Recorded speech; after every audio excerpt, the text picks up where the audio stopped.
welcome to DUMBPHONE episode 3. This is a year update from having this phone for a year.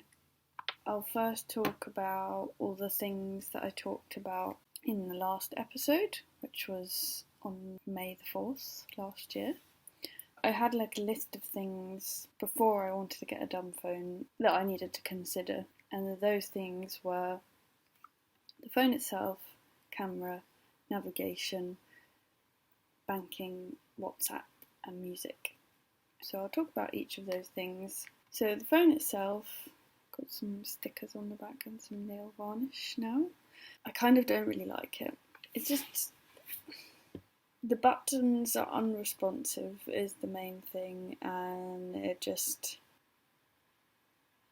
is big, and I think that it's also annoying it's not a flip phone. I think I wish that I'd got a flip phone as opposed to this, but I don't wish I had a smartphone, I just kind of don't like this phone. That's it really. Second thing is camera. I just haven't been taking photos at all. I sometimes carry my camera around with me and sometimes will take a photo, but I think that I just have realised I don't really need to or really want to, maybe. As I mentioned in the last video, I got some film for a little film camera, can refill the film, and I used up the last photo maybe 5-6 months ago, and it's been on my to-do list to go and get the film developed, but I haven't. Even that is testament to how I just don't really take photos. It was nice though having a film camera, and I've got some more film to put in once I do get the other one developed, but don't know how much I'll use it. Third thing, navigation. Yes. I've been in some situations recently where it would have been quite useful to have a phone that could do maps. I was sort of out in the wilderness hiking, and I was trying to find somewhere, and I thought I knew where it was, so I was being all like, blah, blah, you don't need to look it up, you'll be fine. I should have looked it up before I went, and that would have solved everything really, and then I wouldn't have had to worry, but I ended up getting quite lost. Knocked on the door of some random house, and someone came to the door, saw me and immediately closed the door on me, which was quite weird. And then I found another house and knocked on their door, and they let me use their maps on their phone, and then even offered me a lift, to which I was like, no, I can do this. I got lost again, and a friend had to come and pick me up. Anyway, I don't think it's the end of the world not having maps on my phone. I don't think I really care that much. It obviously has got me in some situations. This will let me do a Google search and see a really bad image of Google Maps, but that's not very helpful. Sometimes it is vaguely helpful, but not really. Either way, I think that if I'm wanting to go on a big walk or a hike, I should really just have an OS map and just have a physical map, because that's how it should be, really. And then Google can't take all of my data and all of that. Yeah. Fourth thing, banking. I changed banks. I'm with Nationwide now. We should switch to Nationwide or Co-op or Triodos, because they're all a bit better than the others, if you're in the UK, that is. Yeah, so I don't use Monzo anymore, so I don't need to use an iPad. I can do banking on my laptop, which is great.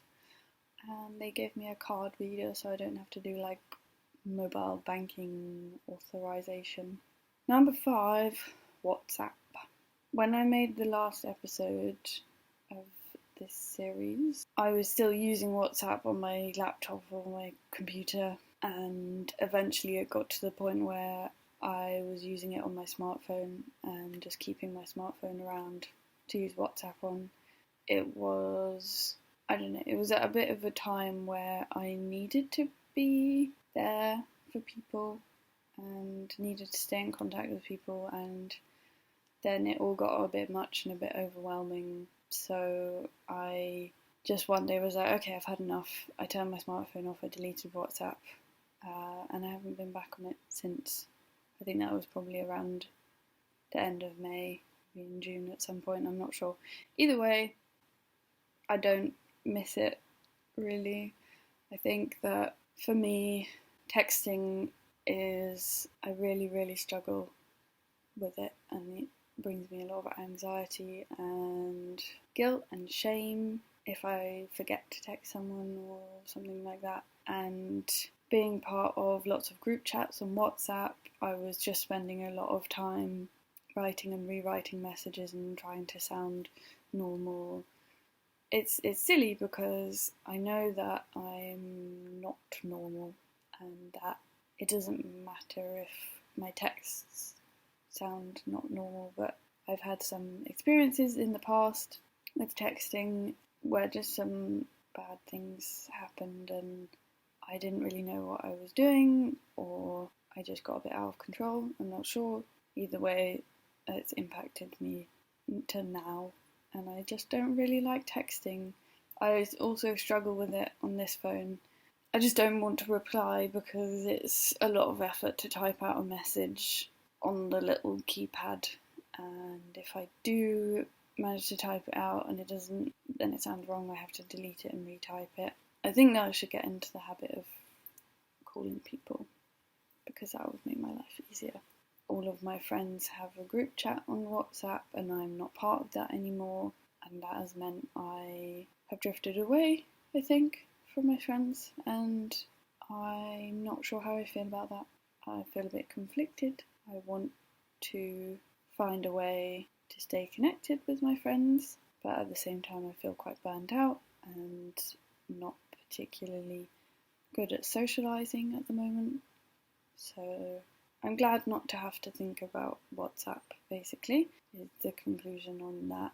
I think that when I did have a smartphone, the time that I was wasting the most was messaging people a lot and YouTube. So the last thing on the list that I talked about in the last video is music. Last video I was talking about how I needed to put more music onto the phone and that I was getting bored of the several albums that I had on there. In July I got myself an iPod.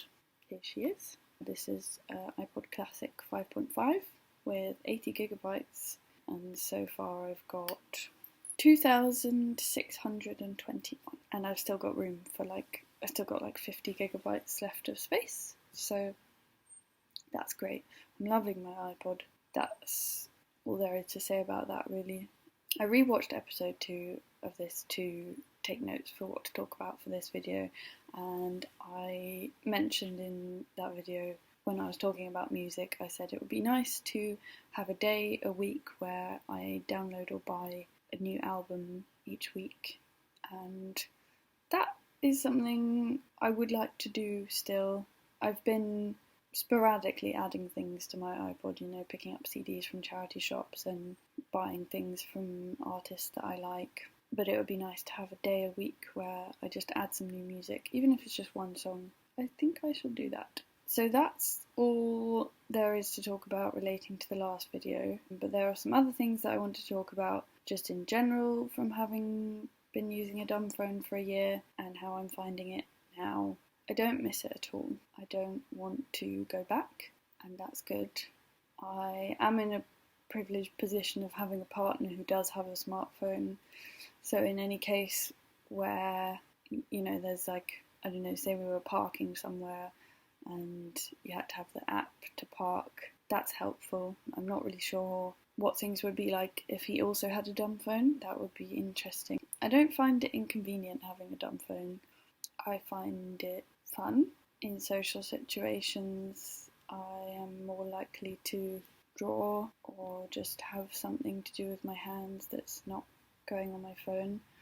I do find that I'm maybe sometimes a bit negative, particularly in places like when you're on the tube and you look around you and everyone is on their phone. And I'm not exaggerating when I say that. There have been times where I've got on the tube in London and I look around and every single person in the carriage is on their phone, and that felt a bit upsetting. So I got out my book. I think the only answer to that is be the change you want to see. I can't remember who said that. Do the things that you wish other people would do, not because you wish they would do it, but because you see the value in doing that thing yourself. That's my wisdom. Yeah, I'm not going back. Dumb phone all the way. I just may get a different one, and that will require some more research. It probably won't be for a while because I may end up getting a slightly more expensive one, even though this one was 70 quid, which is a lot of money for a kind of useless piece of plastic. I would like a new phone. I've lost my train of thought. I was saying I probably might want a slightly more expensive, more useful dumb phone that could last me for a really long time. This can last me for a long time. I just don't really like it. So what's the point? Why not have something that I like that lasts a long time? Or I even had a thought a few months ago, what if I went completely phoneless?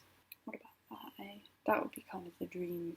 Other things relating to dumb phone. The way I've been getting around not having a smartphone is I've been using my laptop a lot. And I think it's kind of bad. I've been watching a lot of YouTube and a lot of TV. I don't really want to do that. It makes me sad. Last night I ended up doom scrolling on YouTube on my laptop until my laptop died, because that's the only way I can stop. I did used to have a plugin that would block shorts on YouTube. Re-download that at least, that might help. I think it just feels like I've replaced my smartphone with my laptop, and although it's not the same in that I can't use it out and about, when I'm at home it just becomes smartphone. The internet and all of the things the internet holds pull me in. I'm not really sure what to do about that other than maybe to get rid of the laptop and then only use my computer. The computer is not going anywhere, but it might be kind of inconvenient because sometimes I need to check my emails, so I bring my laptop with me and then find Wi-Fi and then check my emails. So my thoughts are that something needs to change regarding my laptop, which is what I'm filming off right now. It's a bit old and unfunctional, and I'm a bit worried that one day it's just going to clonk out on me and all of my data that is on this laptop will just be lost. I'd rather cut the string before it unravels. Is that an analogy? I just made it up. I think the real analogy is bite the bullet. No. Kill two birds with one stone. No. Be prepared. Cut the flow before the flood. I don't know. Make sure the disaster doesn't happen by preempting the disaster. Anyway, I'm waffling a bit now. In conclusion, love not having a smartphone. Not going to go back. Need to change my habits with my laptop and may get a different dumb phone. If you want to do it, do it. Face the consequences, because there will be probably. But you can get over them and you can find ways to work around anything as long as you sort of trial and error things. Work out how you like things done and how you like to live. But ultimately, do you need a smartphone? Because if you do, then that's fine. But if you don't, get rid of it.